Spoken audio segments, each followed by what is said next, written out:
अस्सलाम वालेकुम व्यूवर्स, खुश रहें, आबाद रहें, आमीन सुमा आमीन।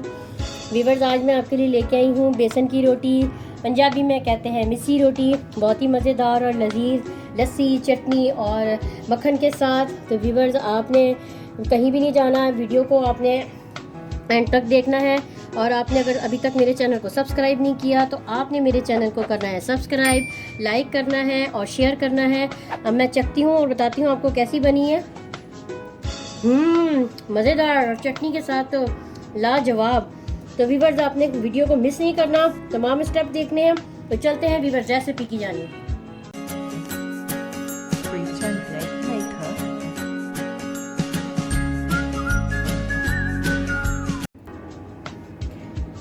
सबसे पहले व्यूवर्स मैं ऐड कर रही हूँ बेसन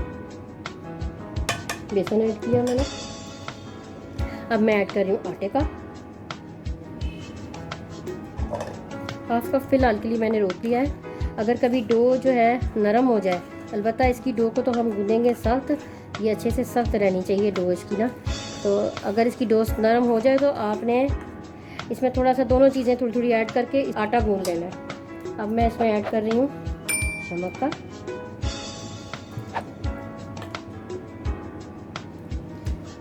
ऐड कर रही हूँ लाल मिर्चें पिसी हुई।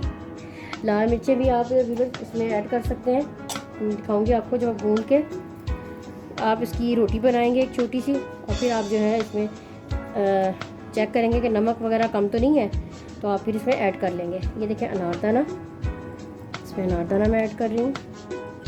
बड़ा अच्छा इससे इसका टेस्ट आता है अनारदाने से।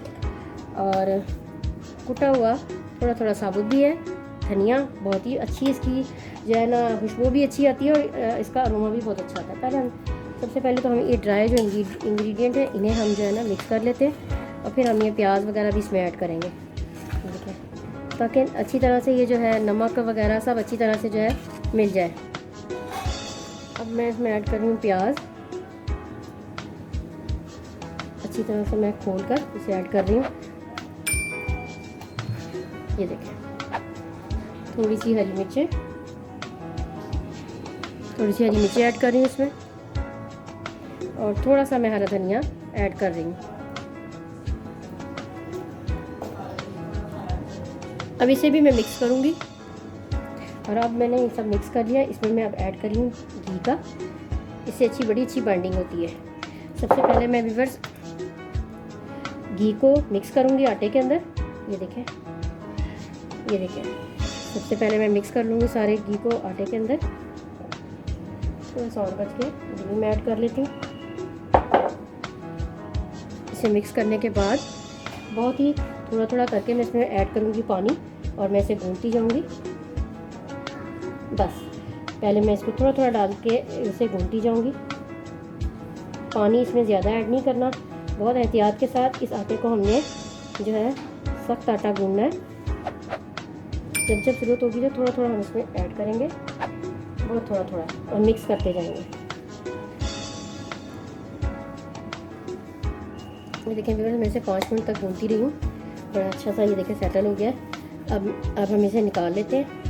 और व्यूअर्स, अब ये आ चुका है पॉट में। हल्का सा मैं इसे करूँगी प्रेस। ये देखें कितना अभी ये मैंने सख्त गूंदा है, इसलिए कि ये जो है हमें रोटी पकाने में हैंडल करने में मुश्किल होगी। मैं हल्का सा इस पर घी लगा रही हूँ, ऑयल भी लगा सकते हैं आप। घी लगाने से होता है कि आपकी ये जो डो होगी, जब इसको रेस्ट आएगा तो ये बड़ी अच्छी सेटल हो जाएगी, फिर हमें बेलने में बहुत आसानी होगी।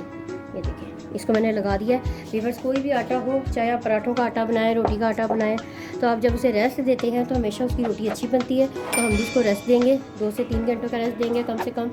तो इसको हम रेस्ट देंगे ताकि हमारी अच्छी तरह से जो बेसन की रोटी है अच्छी बन जाए। और ये जो प्याज हैं ये भी अच्छी तरह से इसमें जो है रच जाएंगे, नरम हो जाएंगे।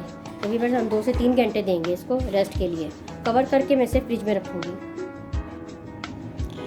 व्यूअर्स, आटा को रेस्ट आ चुका है, बड़ा ज़बरदस्त सा। इसमें 2-3 घंटे रेस्ट दिया है।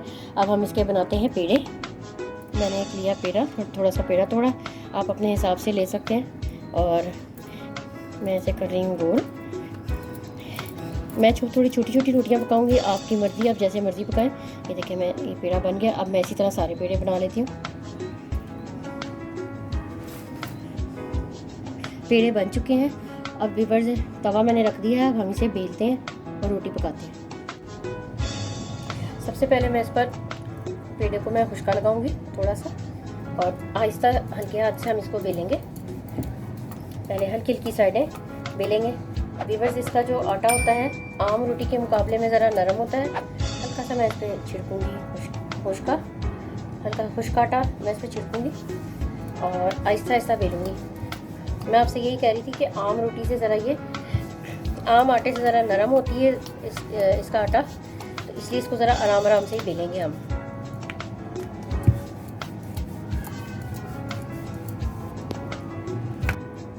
रोटी हमारी बेल चुकी है, अब हम इसे तवे पे डालते हैं। व्यूअर्स, अब मैं रोटी इस पे डाल रही हूँ। तवा हो चुका था गर्म और मैंने गर्म तवे पे रोटी डाल दी है। इधर हम इसे बिल्कुल भी नहीं छेड़ेंगे जब तक कि अच्छी तरह नीचे से सीख ना जाए। लग रहा है, ये देखें व्यूअर्स, ये देखिए बड़ी अच्छी हो गई है। अब मैंने इसे टर्न कर दिया है। अब इस तरह ही इसको भी नीचे से भी ऐसे ही सेकेंगे। ये देखें इधर से भी हो गई है। अब हम इसे इसमें डालते हैं घी थोड़ा सा, और ऊपर भी ऐड कर देंगे थोड़ा सा घी।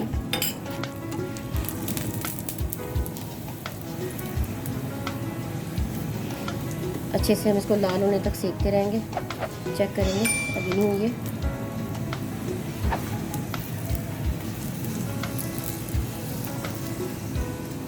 आप चाहे भी, मैंने इस पर नॉर्मल घी लगाया है, आप देसी घी भी लगा सकते हैं।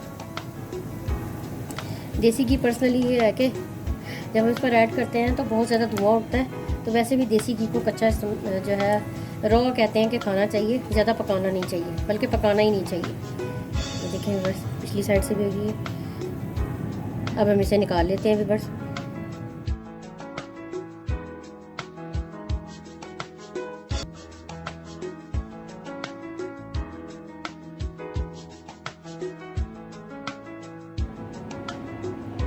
व्यूअर्स, मिस्सी रोटी कह लें, बेसन की रोटी कह लें, हमारी हो चुकी है रेडी, डिश आउट हो चुकी है। देख सकते हैं आप, अल्लाह की माशाल्लाह कैसी कैसी नेमतें दस्तरखान पर मौजूद हैं, आप देख सकते हैं। मैंने मक्खन के साथ बेसन की रोटी को कह लें, मिस्सी रोटी को मैंने सर्व किया है, और मक्खन की वीडियो मेरे चैनल पर मौजूद है, तो आप वहाँ से देख सकते हैं। और उस पर मैंने तमाम डिटेल बताई है, उसका लिंक मैं आपको दे दूँगी। इसके अलावा इसके साथ मैं सर्व कर रही हूँ लहसुन की चटनी, लाल मिर्चें और लहसुन की चटनी, तो ये भी मेरे चैनल पर मौजूद है। दोनों का कॉम्बिनेशन रोटी के साथ, बेसन की रोटी के साथ बहुत ही ज़बरदस्त और आला जाता है। तो आप इसे जब ट्राई करेंगे तो फिर आप मुझे ज़रूर अपना फीडबैक दीजिएगा। साथ में ठंडा ठंडा लस्सी का गिलास है, तो मिस्सी रोटी हो और गिलास लस्सी का ना हो तो ये हो नहीं सकता। तो व्यूअर्स, आपने मेरी वीडियो को एंड तक देखा, बहुत बहुत शुक्रिया आपका। तो इंशाल्लाह मुलाकात होगी एक नई रेसिपी के साथ, एक नई वीडियो में। अल्लाह हाफिज़।